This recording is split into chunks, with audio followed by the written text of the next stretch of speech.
મને તો માથા પર ઘા પડતા હોય હસતા હસતા કહેતો હોઉં આવ માર મને હું મોત ગમે મને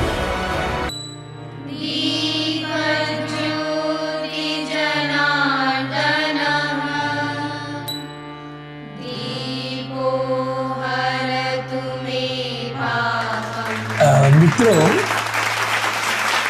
એક હૃદયનો આનંદ અને આભાર વ્યક્ત કરવા ઊભો થયો છું ખરેખર તો અનુજભાઈ અને સંજયભાઈ સરદાર બ્રાઉન ટ્રસ્ટ અને યુમા ટેલિવિઝન આમણે જે કામ કર્યું વસંત રજબને આપણી વચ્ચે જીવંત કરવાનું અને એમની સ્મૃતિને રમતી રાખવાનો એ મને મારા પોતાના જીવનની રીતે પણ એક આનંદની ઘડી લાગે છે.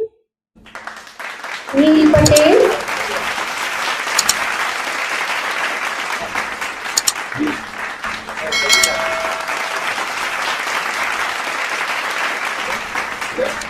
જી સર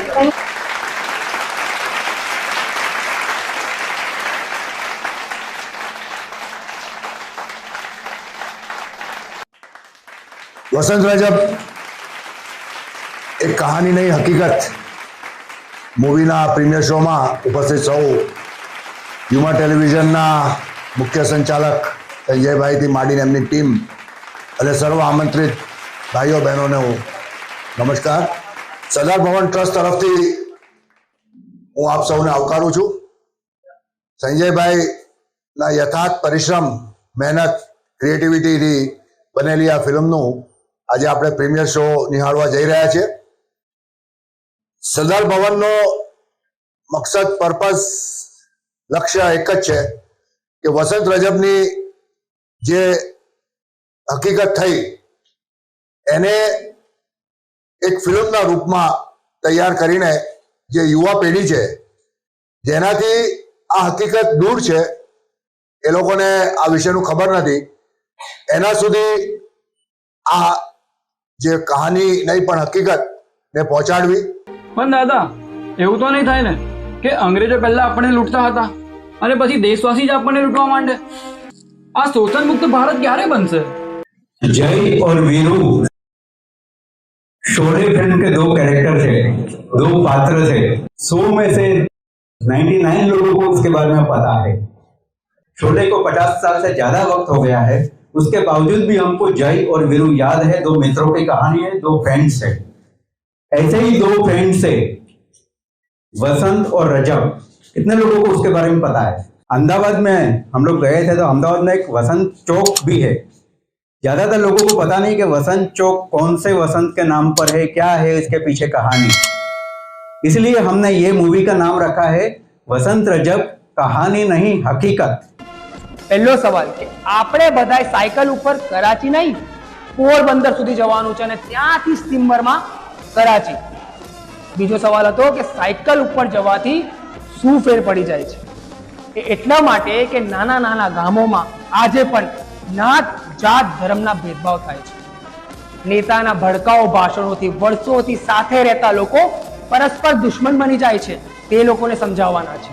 કોમી એકતા કોમી એકલાસ પર બનેલી આ જે હકીકત છે એને આગળ ને આગળ જતા સરદાર ભવન ટ્રસ્ટ એવું ઈચ્છે છે કે આ વાત અમે આગળ લઈ જઈએ. દરેક સ્કૂલમાં આ મૂવી બતાવવાના અમારા પ્રયત્ન રહેશે.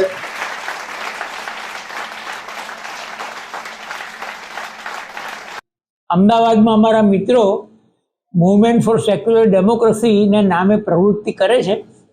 અમે વસંત રજબના સ્મારકની નિયમિત મુલાકાત અને એક પ્રેરણા તીર્થના દર્શન એક સિલસિલો શરૂ કર્યો.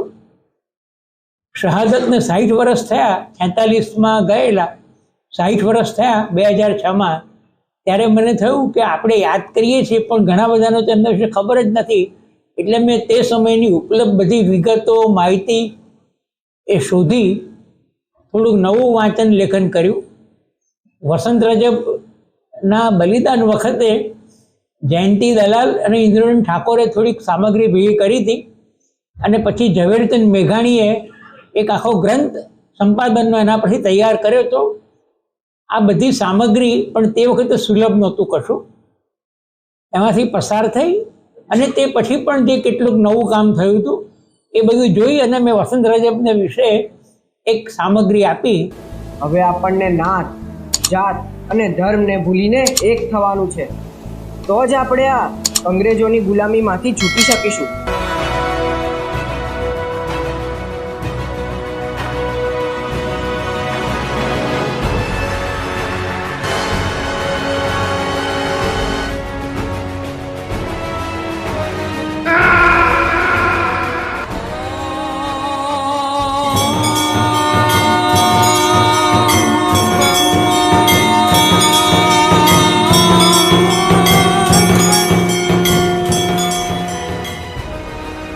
કે ભારત માતા એની આંખમાંથી જે આંસુ ટપકે છે એ આંસુ આપણી ભાવભૂમિને સિંચે છે.